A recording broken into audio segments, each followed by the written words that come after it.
Okay, here we go with a review for chapter 6, or stage 6. This stage really focused on the tenses imperfect and perfect. So we're going to start off with distinguishing between the imperfect and the perfect tenses. How do I come up with the perfect tense?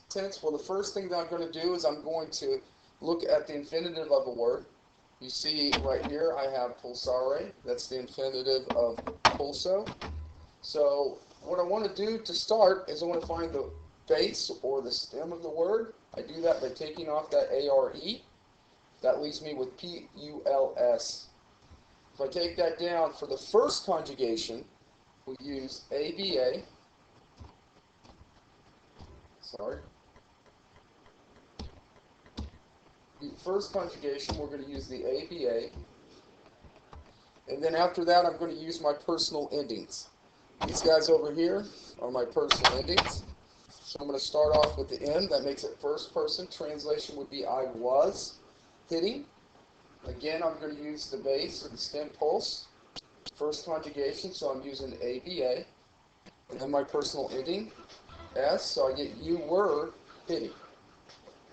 Still going to use the stem pulse, ABA because it's first conjugation. Personal ending T. He was hitting, pulse, ABA, personal ending moose. We were hitting, pulse and stem, ABA, TIS, and I get you were hitting, pulse, that's my stem, ABA, tense marker, and then the NT, they were hitting. So that is how I make the imperfect tense in the first conjugation. Let's get all this real quick. For all of the other conjugations, I'm going to use EBA. The only thing that I can have to remember about that is that the fourth conjugation keeps the letter I. So as I'm looking at this, I start off again with the infinitive. You guys can see I have these infinitives set up here. We're going to start off with dera, that's second conjugation. I take off the ERE, that gives me the stem VID. For the conjugations of the second, the third, and the fourth, we use EBA as the tense marker for the imperfect tense. Then I use my personal ending. So I have I was seen. Again, start with my base. I get EBA, personal ending. Same thing for third person, EBA, personal ending. First person plural, EBA, personal ending. Second person plural, stem, tense marker, personal ending. Third person plural, stem, tense marker, and personal ending. And then my translations are going to be I was seen, you were seen, he was seen, we were seen, y'all were seen, and they were seen. This is how we create the imperfect tense in the second conjugation. Okay, we're going to do the same thing for the third conjugation. We'll take the ERE off, we get scrib, we'll add the EBA in our personal ending. I'm only going to do one for this. We add our EBA, that's our tense marker. Add that personal ending, and I have he was riding. The fourth is a little bit different because I do start with the stem. After I take off that IRE, I get AUD. It keeps the I. And then I add my EBA, my tense marker, and then my personal ending. He was hearing. Okay, now that's a little bit different than what we're used to having for the present tense. With the present tense, because they do both come from the present system, we take off our ARE, we're left with pulse, we add our A, we add our A, and then our personal ending, T, and that's how we create the present tense. So he hits.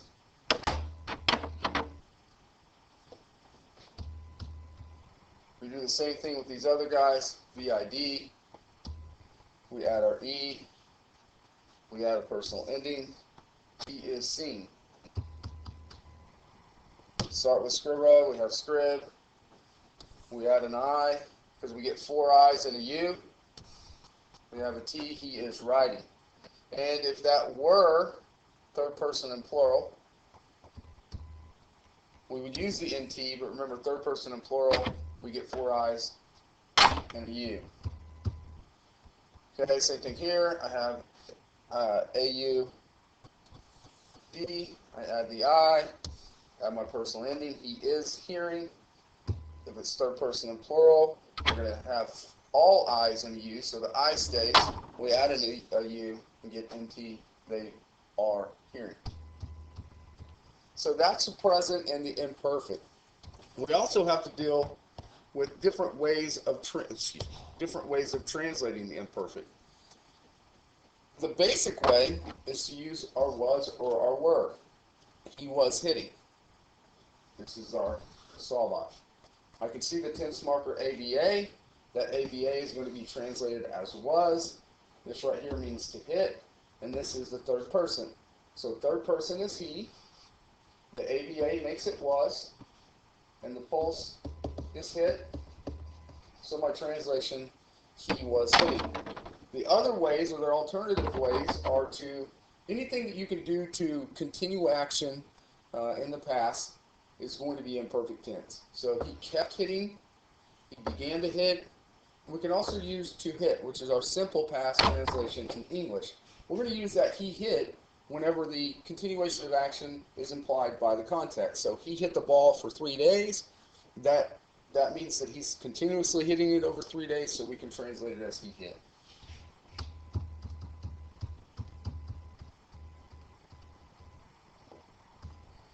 All right, let's move to the perfect tense. Perfect tenses.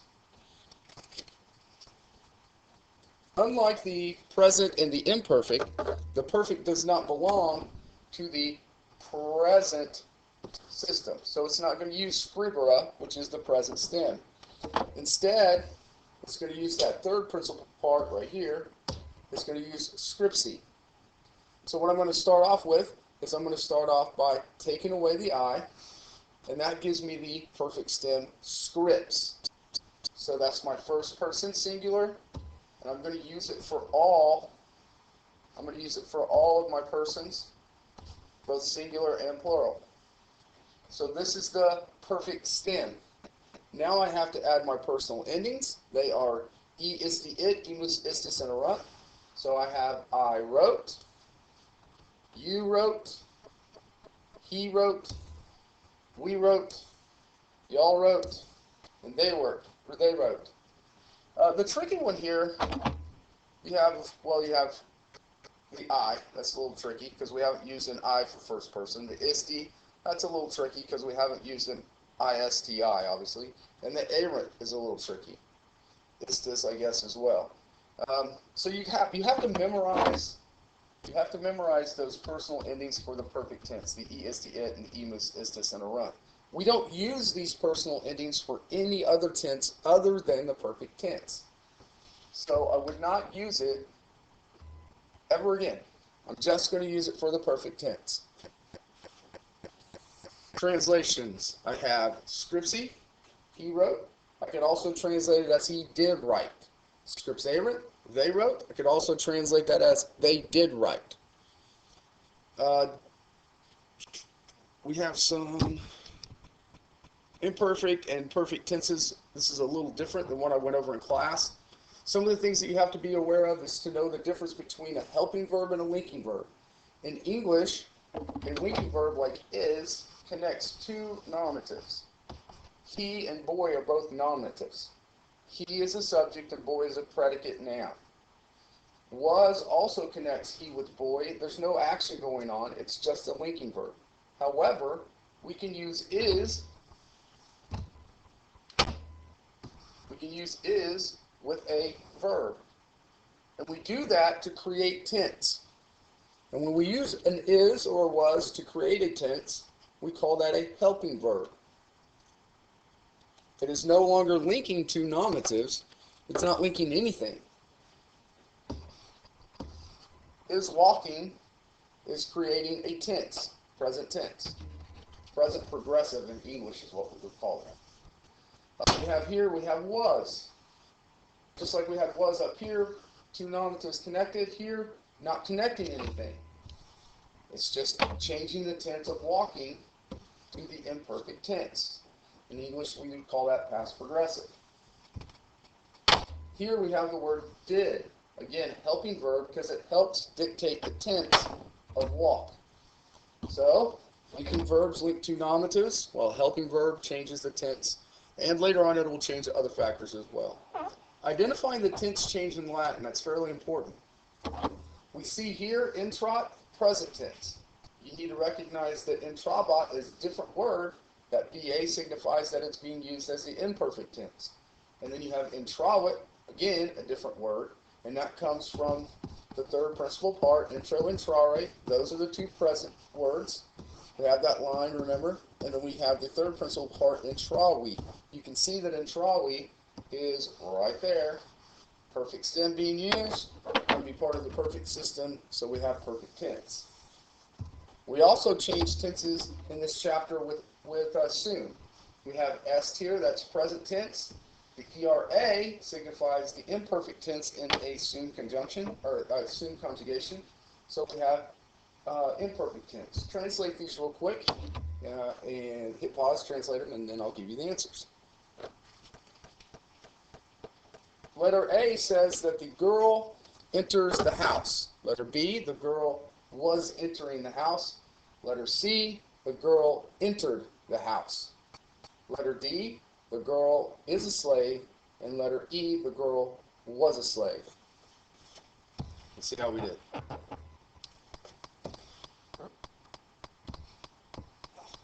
Sorry.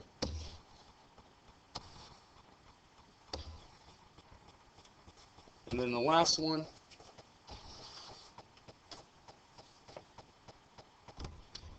Okay. Again, difference between tenses. We see the difference between est and aram. One is present, one is imperfect. ERA signifying the imperfect for conjugations in soon. Here we have present, we have imperfect. BA signifying the imperfect, and the use of that perfect stem signifying the perfect tense. Translating tenses. Several ways to translate each tense. He is walking, or he walks. That's both present. He was walking. He began to walk. He kept walking. He walked. Those are all imperfect. Ambulawa, we have he walked and he did walk. Those are two ways to translate the perfect. You might want to take a look at these and make sure that you're aware of the different ways to translate these tenses, because on a test, it's very common for them to have he kept walking or he began to walk as a translation for that imperfect. So make sure you're aware of those.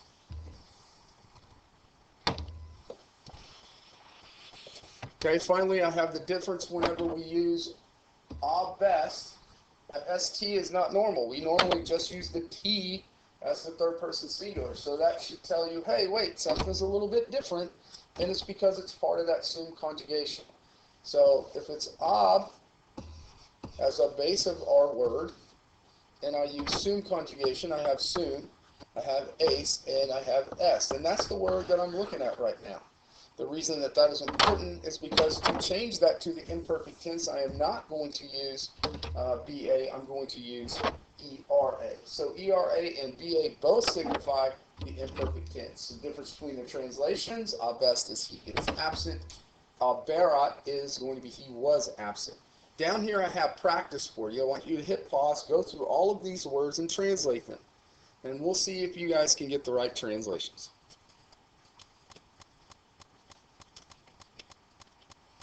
Best is he is absent. Erat, he was. Ambulawat, he walked. Laudebat, he was praising. Suprawisti, you overcame. Erant, they were. Festanabat, he was hurrying. Rogawat, he asked. Wadeo, I see. Manet, he remains. Watuparawit, he beat. Lakramabat, he was crying. Or Talwerant, they were carried. Bebam, Bebebot, excuse me. Bebebot is going to be they were drinking, sunt. They are seated. He sits, he is sitting. Spectabot, he was watching. Now I used he for these. Obviously, you can use any singular nominative that you want. You can also use she or it as the pronouns. English words and derivatives from other Latin words. We have from fur, which is thief. We have furtive. A thief is very sneaky. He's very quiet. Furtive would be like a ninja sneaking up. So it's sneaky. Infantile, coming from infans, infantis, which is a baby. Infantile is somebody who's acting like a baby or babyish. Redeemed, that is to exchange something. Usually whenever we get a coupon, we redeem it. In order to gain some kind of advantage or some kind of discount, we exchange it for a discount. Vituperation, this from retupero, that is to chastise, to curse, and so vituperation is full of chastising and full of some kind of insults. Ferocity from ferox, which means ferocious. Ferocity is ferocious. Liberty from libertus, which is freedman, and liberty is freedom. Avarice from avarus, which is a miser. Avarice is greed. Superable or supperable. We have insupperable in English, which means that it's unable to be conquered or overcome. And superable, which is able to be accomplished, able to be overcome. Permeated, that's you when something goes through something else. So if you have a smell that permeates throughout the room, it is going throughout the room. Fortitude, from brave, from fortis, is bravery. We also have some words that are going to come from our cultural aspect of this stage. Manumissio is the act of freeing a slave. Libertus is after you have received your manumission, you are now a libertus, which is a freedman. Verna are the kids that are born into slavery. So if you have two slaves in a house, they have a child, and you're the owner of the two slaves, you would own the Verna, and you would usually treat them like a member of the family. Same thing with the alumnus, which are children that come into slavery. You could buy a slave as a baby or as a small child. You would probably treat them as family as well. Peculium is what they would call money. Usually this is what usually slaves would procure this and hopefully eventually be able to afford to buy the manumission. Cultural questions that you need to be aware of. I want you to hit pause and I want you to go through and try to answer some of these, and then I'll go over them with you. In what way could a slave be freed? 3 ways really. You could do it in a formal ceremony where you had witnesses, maybe a judge there. You could also do it in a more private setting and just have a bunch of friends come over and you would tell everybody, hey, this slave is now free.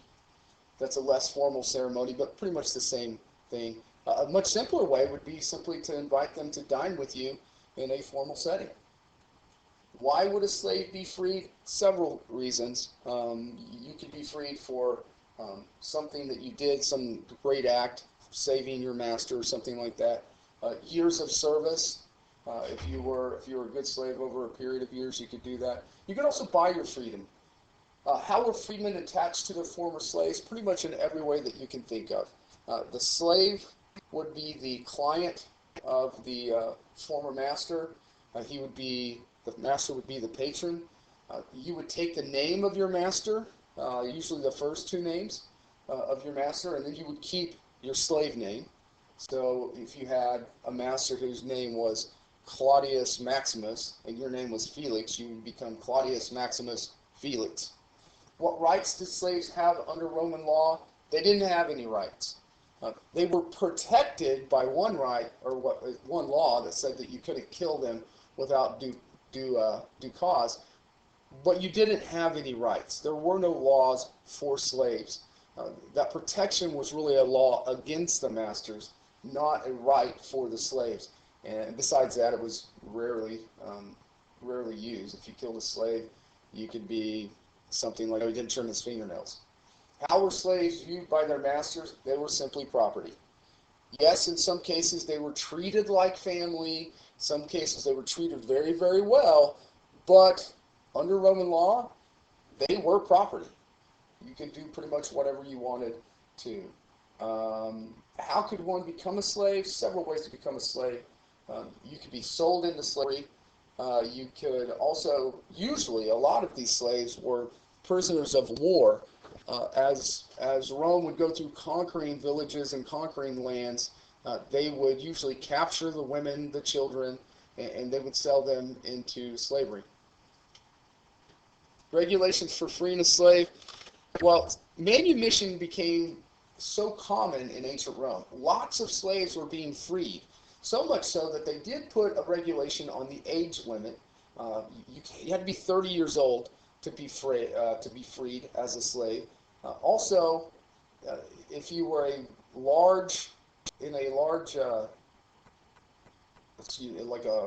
if you were a master that had a lot of slaves, the law only allowed you to free up to 100. So if you had 800 slaves, you couldn't free all of them. You could only free up to 100 slaves. How could a slave become a Roman citizen? Didn't happen. If you were a slave and you became a freedman, and you bought your manumission, you simply were not going to be allowed to be a Roman citizen. Your children, however, would have Roman citizenship, but you would never be allowed to have Roman citizenship as a slave. What were the conditions for different kinds of slaves? Well, if you were in a townhouse, you would more than likely be treated much better than you would if you were in a country villa. And even if you were in a country villa, you would be treated much better than if you were in a mine. The people in the mine didn't live very long. The conditions were awful. Sometimes you had slaves that were owned by the town, and they were responsible for the baths, and they were responsible for the keeping maintenance on aqueducts and things like that. Again, not treated very well. They were public property. How many slaves were in ancient Italy? A lot. About 70% of the population, and some people guess even more, were slaves. So a lot of slaves were walking around in ancient Rome. How were slaves' lives typical of everyday lifestyles? For most of the slaves, they were just part of the everyday life. They went to the market. They did their master's bidding for sure, but in many ways, they were kind of like a lower or middle class society today. They went to work. They did their job. Sometimes they would receive money. Sometimes they would receive gifts. Very much like our lower middle class today. How did the rest of the world see Roman slaves? People who came to Rome in ancient Rome were surprised when they saw that there wasn't much of a difference, physical appearance, between the masters and their very, very close slaves. If you were in that household and under the confidence of your master, that you would be allowed to maybe do his bidding. You could do some of the business for him. If you were the closest slave to him, his right-hand man, you would even dictate who would be allowed to see him and who would not be allowed to see him. So you can imagine that if I came from a faraway land to visit you, that when I knocked on the door and the slave opens it up and he said, "Nope, you can't see my master," you can see that the rest of the world would see this as very strange. They would have used slaves, and the rest of the parts outside of the empire, they would have used slaves in a much different manner. What rights did the freedman have, and how was he restricted? He had most of the same rights that a Roman citizen would have. Couldn't run for office. He didn't really have those kinds of citizenship, but he did have pretty much, he was protected by Roman law and things of that nature. What would the strongest slaves do? Well, if you had a very strong slave, you might use him as a gladiator. That's usually where the strongest and most violent slaves would go. Also, strong slaves could be used for some of that manual labor stuff. What was the Roman view of slavery? It was a necessary part of everyday life. Rome could not have been built without slaves. It was great engineering. You had great architects. A lot of times these architects were former slaves. They were freedmen. A lot of times the people that were building these massive monuments and things, they were built by slaves, but they were drawn up and they were looked over and by people who were freed slaves a lot of times. So Romans viewed slavery as necessary. It was part of their everyday life. And without 70% of the population being slaves, the glory that we see as the ancient Roman Empire would not have existed. Some of the things you're going to have to do for your tests, you're going to have to complete sentences. And remember, we talked about looking at the words that they're giving us and deciding what they're asking me to do. If I see mater and matrim, they're obviously asking me to determine whether or not the word that needs to be placed in the blank is nominative or accusative. For verberat and verberant, obviously they're asking me to determine whether it is singular or plural.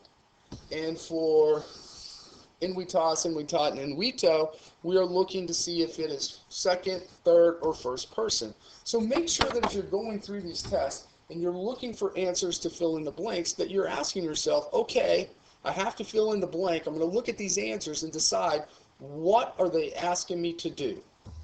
So in number 1, 2, or these 3 right here, I want you to take a stab at guessing what the answers are. I'll give you a second. Hit pause.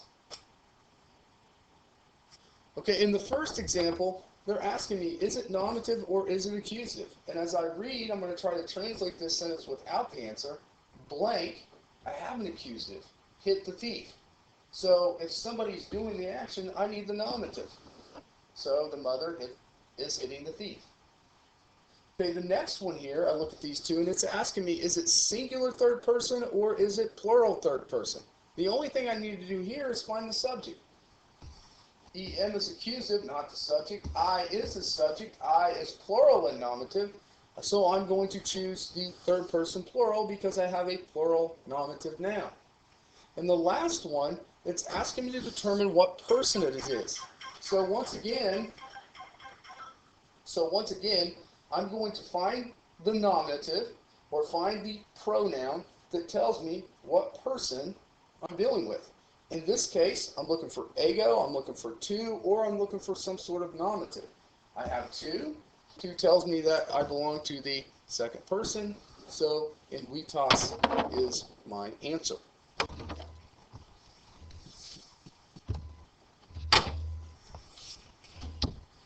Okay, character qualities. This is part of the test where you're going to have to remember what happened in the stories. If you were going to do a really good job of studying, you'd go back and read through those stories fairly quickly. You could probably do it in 10 or 15 minutes. Remembering character qualities. Who was Felix? Who was Quintus? Who was Metella? Who was Firm? Who was Mercator? Who was Serpent? What was Serpens? Who was Melissa? Grumio, Clemens, Caecilius? And what were they doing in the stories that we read? Felix, remember, is the freedman who came back to visit. They told us a story about how he basically saved Quintus from the slave, or from the thief. Quintus, in this action, was only, greeting Felix. He was the baby in that story about Fur and Felix. Metella, the mother, again, she's greeting. She also is there whenever he tells the story. Firm is the thief. There are a couple of thieves being used in these stories. Remember, in Avarice, we had the 2 thieves that came in and had to deal with the snake. In Felix at Fur, we have the thief that came in and tried to take away Quintus. Mercator was in the story of Avarice. Remember that he had the snake that was protecting his money. Serpens was the snake in the story of Avarice. And remember, he was the slave that was, his master called him a slave that never sleeps and that always does his job. Melissa, in this story, remember, Melissa's a little upset that Grumio went to see Papaya. She's chastised a little bit by Metella because she wasn't staying at home like Grumio was. Grumio, in this story, we have him visiting Papaya. Clemens, he was in the street whenever Melissa and Metella were getting into that argument. And Caecilius, well, he's daddy-o. So what qualities do you think that these characters had in these stories? That's something that you're going to have to answer as you go through your exam.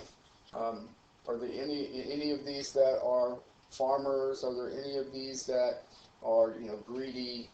Are there any of these that are, like we said, Quintus is a baby, he's also a young man. Who's the freedman in this one? What does the serpent do? Thieves, how did the thieves act? What was their state of mind? Merchant, what kind of qualities did he have? Etc.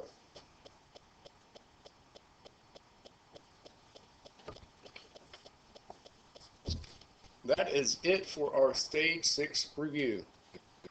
Remember, this review is not to study for the test. It's a way to get you started studying for the test and give you some kind of direction. So don't just stop after you've watched this video. Make sure that you do a really good job of studying on your own. Good luck.